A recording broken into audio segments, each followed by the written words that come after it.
Hello friends, कैसे हैं आप लोग। सबको मेरा जय भीम, नमो बुद्धा।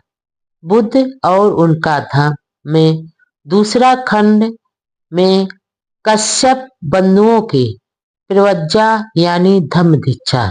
नंबर 1।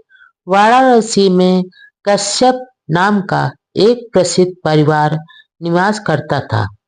उस परिवार में 3 पुत्र थे।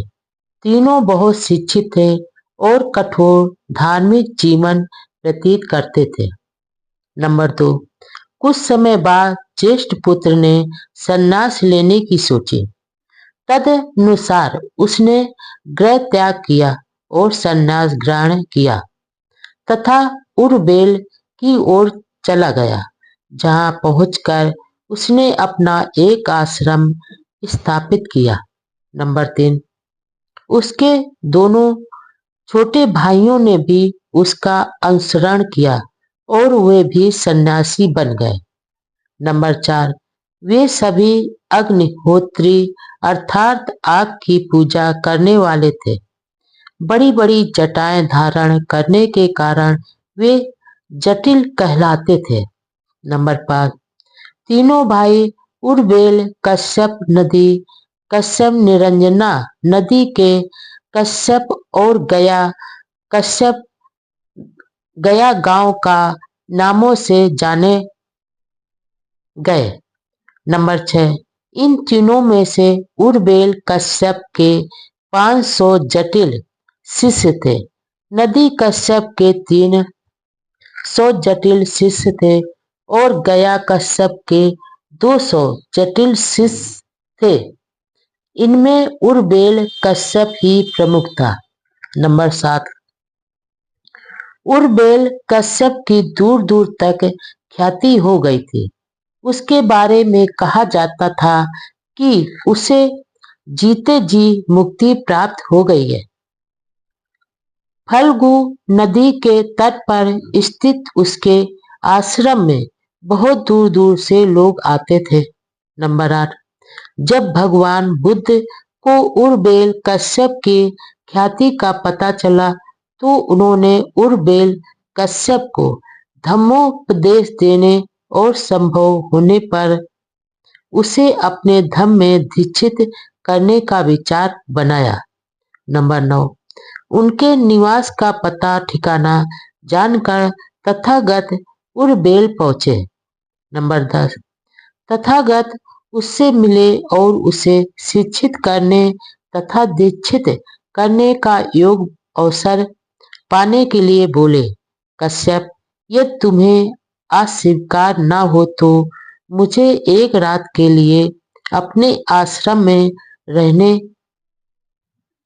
लेने दो। नंबर 11। कश्यप ने उत्तर दिया, मुझे यह स्वीकार नहीं है। मुझे लिंद नाम का एक जंगली हिंसक नागराज इस स्थान पर शासन करता है। उसे भयानक शक्तियां प्राप्त हैं। वह सभी अग्नि पूजक तपस्वियों का कट्टर शत्रु है। वह रात को इस आश्रम में आता है और बहुत हानि पहुंचाता है। मुझे डर है कि वह तुम्हें भी रात में वैसी ही हानि न पहुंचाए जैसी वह मुझे पहुंचाता है। नंबर 12। कश्यप को यह मालूम नहीं था कि नाग लोग बुद्ध के मित्र और अनुयायी बन चुके थे, लेकिन तथागत इसे जानते थे।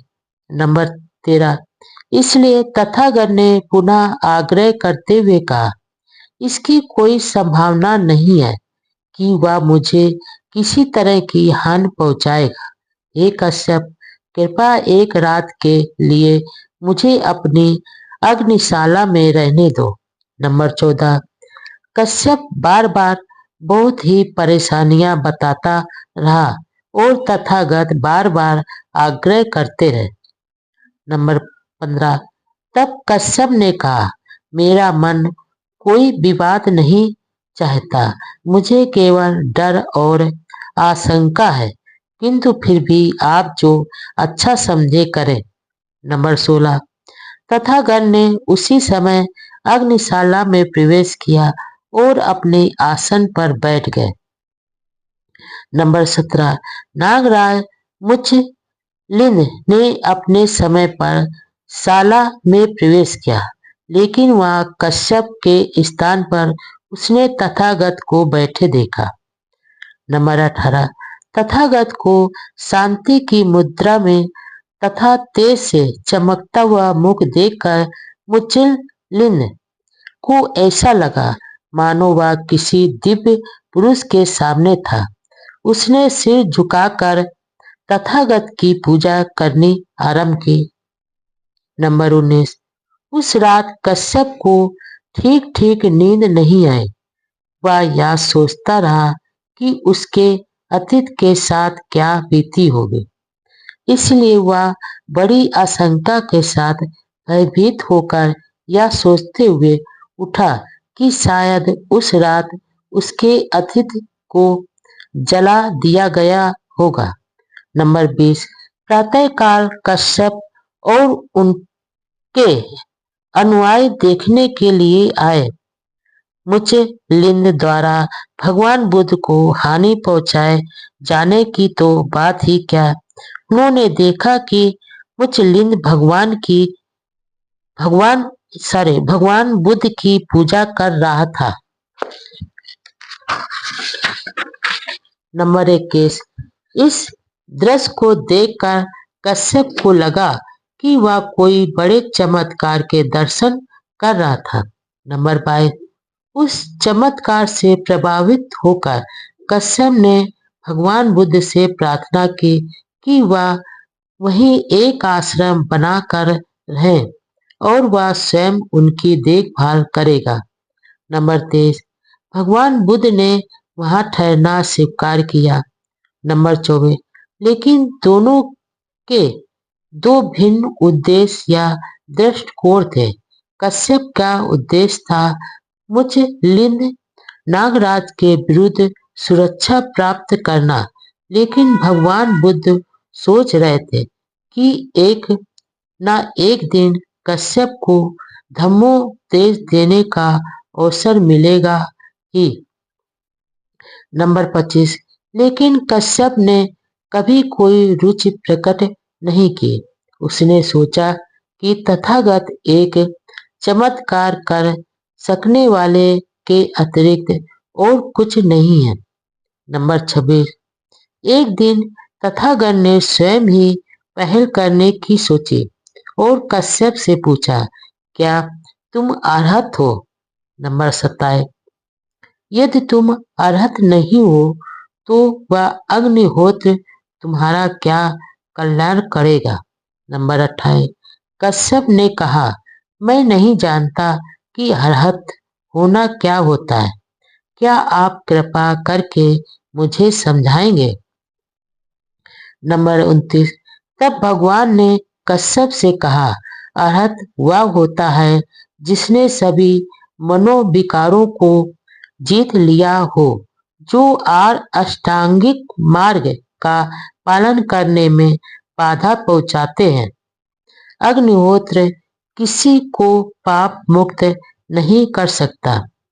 नंबर 30 कश्यप यूं तो अभिमानी स्वभाव का था, लेकिन उसने तथागत के तर्क की शक्ति का अनुभव किया। उसने अपने मन को सुस्पष्ट तथा समर्पित करके अंत में इस योग बना लिया कि वह धम्म को स्वीकार कर सके। उसने माना कि उसका अल्प ज्ञान संसार ख्याति के ज्ञानी भगवान बुद्ध की बराबरी नहीं कर सकता था। नंबर 31 और इस प्रकार अंत में सभी संदेह को मिटाकर उलबेल कश्यप ने तथागत के धम्म को स्वीकार किया और उनका अनुयायी हो गया। नंबर 32 अपने गुरु के अनुगामी बन कश्यप के सभी शिष्यों ने भी विनम्रतापूर्वक सद्धम्म ग्रहण किया। इस प्रकार कश्यप और उसके सभी शिष्य दीक्षित हो गए। नंबर 33। तब उर्बेल कश्यप ने अग्निहोत्र के अपने सभी बलि पात्र आदि उठाकर नदी में फेंक दिए, जो नदी की धारा के ऊपर पानी में तैरते हुए नीचे की ओर बहने लगे। नंबर 34। नदी कश्यप और गया कश्यप ने, जो नदी के नीचे की ओर रहते थे, अग्निहोत्र के सामान और वस्तुओं को नदी में इधर उधर बहते जाते देखा तो वे बोले, या सारा सामान हमारे भाई का है, उसने इसे क्यों फेंक दिया? कोई ना कोई असाधारण घटना घटी होगी। वे बहुत दुखी और बेचैन हो गए। अपने 500 अनुयायियों सहित वे अपने भाई से मिलने के लिए नदी की धारा के ऊपर की ओर चल पड़े। नंबर 35। सभी अनुयायियों सहित अपने भाई को श्रमण वेश धारण किए हुए देखकर उनके मन में नाना तरह के अजीब से विचार उठे और उन्होंने इसका कारण जानना चाहा।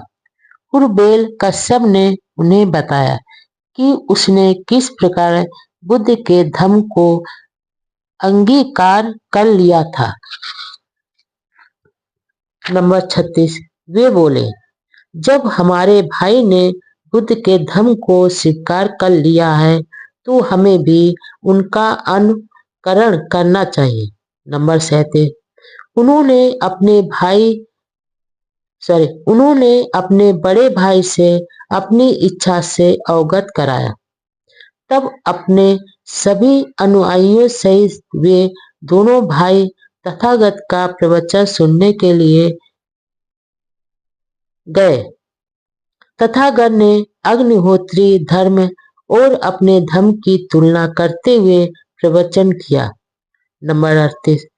उन दोनों भाइयों को उपदेश देते हुए भगवान बुद्ध ने कहा, जिस प्रकार लकड़ी से लकड़ी के रगड़ खाने पर आग पैदा होती है, उसी प्रकार असम्यक विचार होने पर अविद्या का गहरा धुआं पैदा होता है। नंबर 39। काम, क्रोध तथा मोह से ही पैदा हुई वह अग्नि है जो सभी चीजों को जलाकर भस्मसात कर देती है और संसार में दुख और शोक का कारण बनती है। नंबर 40। लेकिन यदि एक बार सही मार्ग मिल जाए और काम, क्रोध तथा मोह रूपी आग को बुझ जाए तो फिर दृष्टि, विद्या और पवित्र आचरण जन्म लेते हैं। नंबर 41।